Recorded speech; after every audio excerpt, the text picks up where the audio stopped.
Ladies and gentlemen, here we go with a game number 1 between Select and Nightend. Yeah, it's going to be a PVT here, and now, of course, Nightend, one of those Protoss players that's known for a pretty standard style here. So he's going to be playing, I would guess, pretty defensively here, and against a player like Select, who really, really likes his drop-based play, it's not going to be that good for him, because if Nightend just goes ahead and plays pretty conservatively, keeps some stalkers in his base, makes sure he is aware of the possibility of drops coming from all different angles, he should be in a pretty good position. But it's going to be on NASL Metalopolis, cross positions only available, so Nightend, of course, going to have to just be careful with his build order, since the natural expansion on this map is pretty wide open. You have to make sure you are a little bit conservative. Same thing, of course, for Select. You end up essentially just needing more bunkers than you might normally need on a more choked up map. Yeah, I think this map is quite tough for both of these players. Of course, those fast expansions aren't as safe as other maps, as you just pointed out. We'll see how both these players actually start to do this map. You know, I know his teammate, Select's teammate Show, really favors the 1-1-1 on this map. I've seen him do that in the NASL previously, both in Season 1 and in Season 2. We'll see if he does that again in, well, if Select does that and his teammate rubs off on him a little bit. Oop, forgot. I want to go look around the map. Now I can go look around the map. Indeed, we are going to see the wall off from Select, so that could just be a little bit of a risk. In some ways, it can just be annoying if your opponent goes for something like 3-gate Void Ray or just some early Warp Gate pressure, and then those buildings just end up being like a liability. They end up being taken out, or you have to spend some time and money repairing them. But of course, it does give you that security against things like early Zealot attacks, and of course, later in the game, you can do things like lift up your supply depots when you see DTs running in. So it can be useful, but it just has its trade-offs, of course. Yeah, we'll definitely see what he does. Look at that, a gas going down for Select. Now, this is pretty standard. Now, what isn't standard is to see something just like a Marauder expand. I feel that might be the weakest thing you could do on a map like Metalopolis, especially with this probe getting in here. I would really favor something like a 2-Rax coming out of Select, but we'll see. Looks like an SCV is going to come over here. Is it going to scout or maybe make a barracks? No, it's going to go ahead and scout. But for now, Select is just going to continue on, probably just force this probe out of here, which I think it might be a mistake. You want to keep that probe in there as long as possible. Yeah, you definitely should try to keep it at least in vision of that barracks until that first Marine pops out, so you can see, are they going to make a second Marine and therefore go up to factory? Are they going to drop down a tech lab or reactor? It's pretty important to see. And there's the second barracks, and look at that. There wasn't even a supply depot. The Marine hadn't finished, so you could have actually seen that if he had kept his probe in there. Yep, and that's a big mistake. That's just straight up a big mistake coming in from Nightend. Now Nightend's going to try again to use his probe probably to come in here. But theoretically, if this Marine is microed correctly, it will be able to deny it from ever coming in there. There you go. And it will force that probe out.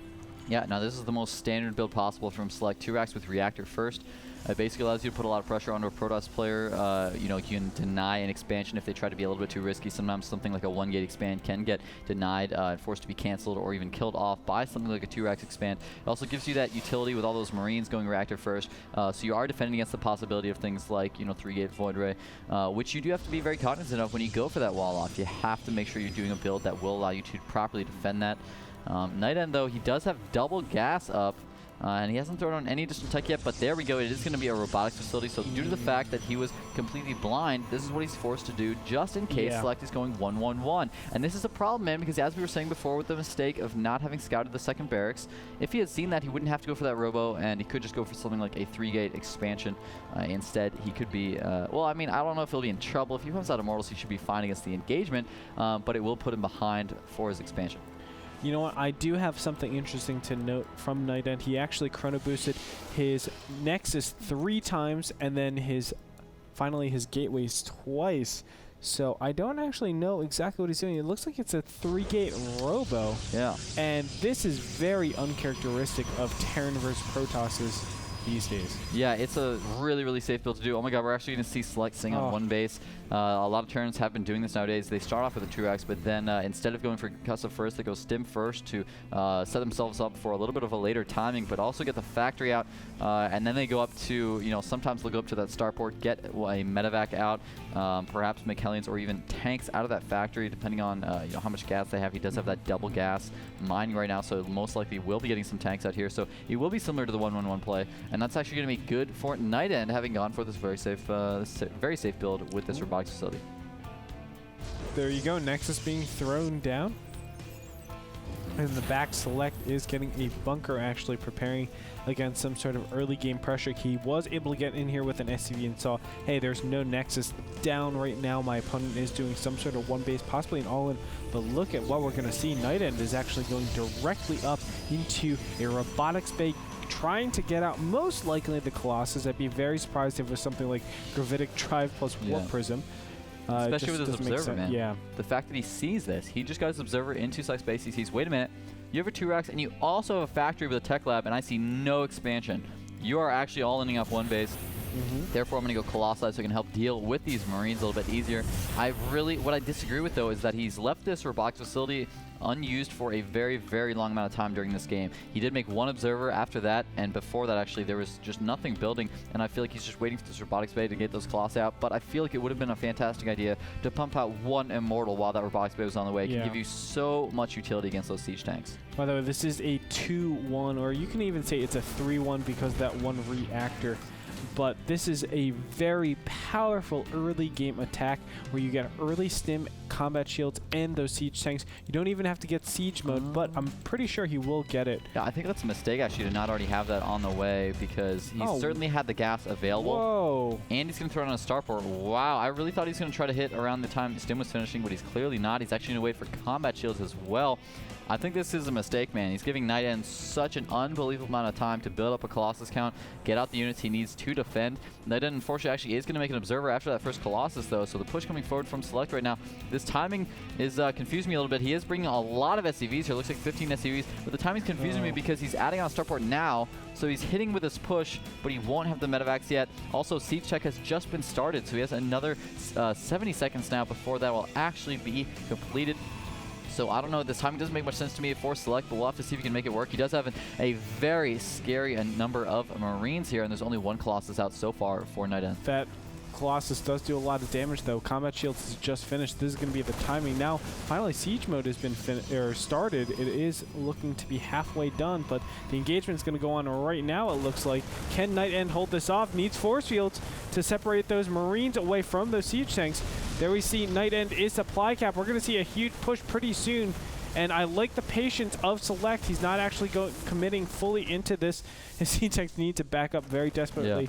But we're going to have siege mode come up pretty soon as well. Yeah, he desperately needs to keep these siege tanks alive, but until that is done, he has 5 seconds. That's why he's pulling back. He doesn't want to risk losing any units until siege check is done. And here the Colossi come for the engagement. He needs to siege up. There's the siege. There's the stim as well. Force fields go down, getting a lot of those Marines stuck in the front. The tank on the left is being target fired. It goes down. The tank on the right, though, there we go. It's out in the front. A little bit vulnerable. Select leaving it to die. And unfortunately, he only has this one medevac just appearing now, and there's still 2 Colossi out from Nightend. It looks like Nightend is going to be completely fine. Yeah, Nightend retains both of his Colossus, and that gives him the ability to be so strong. Just having that Colossus there, that Colossus count, enables him to be so much more defensive against this mass Marine army composition. I mean, mass Marines do not do well against Colossus, Jake. It's just the worst possible thing. It is. I'm pretty sure you've witnessed that before firsthand. I have, and you know what?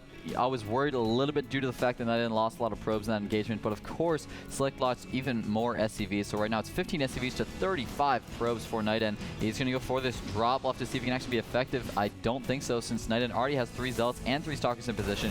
Probably going to be forced to lift and leave here, try to escape, or maybe he's just going to go ahead and lose all these units. He is picking off all 3 of the Zealots, and looks like one of the Stalkers, but it doesn't matter. There's the GG. It looks like Nightend going to take game number 1.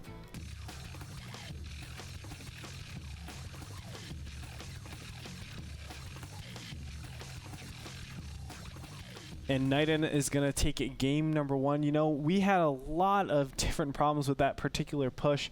what I want to really focus on really quickly is going to be the 250 mineral, 200 gas medevac that he used. Yeah. It was a very expensive medevac. Of course, I'm including that starport tech, and it's coming in at a time where it's so much later. The big question when you always do pushes is, what can I get out at this time? What do I need? And then you order your build to reflect exactly what you need for the times that you need. Clearly, Select had that build where it was Marine Marauder Siege Tank, but he wanted to add on the medevac all the way at the end. It just did not make sense for all the timings and what that income was at the time. Yeah, none of the timings from that build really made sense. He went for the stim first, and generally when you go for the stim first, the fact that you're forgoing that concussive shells and the fact that it's going to take so long to come out essentially means that you are lining yourself up for that big timing when stim finishes. He didn't go for that. He just kind of sat around, waited. All right, I'll get combat shields first as well. Okay, I guess that's all right. But then also waited. All right, I'm going to just go ahead and start siege tech.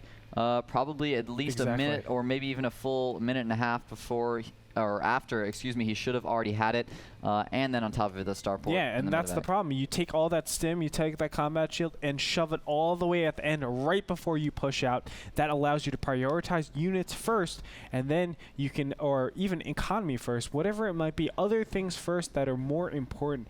And of course, the upgrades will still come in time for your push. It just makes complete sense for the optimal push to happen. Yeah, when we looked at Nightend's build, I was actually really scared from when I looked at his natural man. A lot of those times he had like, it looked like maybe like 3 sentries and like 3 zealots and 2 stalkers or something, and like then at one point he did get 1 colossus, but that is not enough units to beat that type of an army. So if Select had just actually maybe gone for the scouting, sent an SCV into his opponent's base to see what he had there, and been like, well, wait a minute, you're under defended, let me go ahead and actually push right as that stim finishes, I think he would have been able to perhaps overwhelm Nightend. Yeah, we're going to go into game number 2 right now between Nightend and Select. Let's go ahead and see who's going to take this game 2.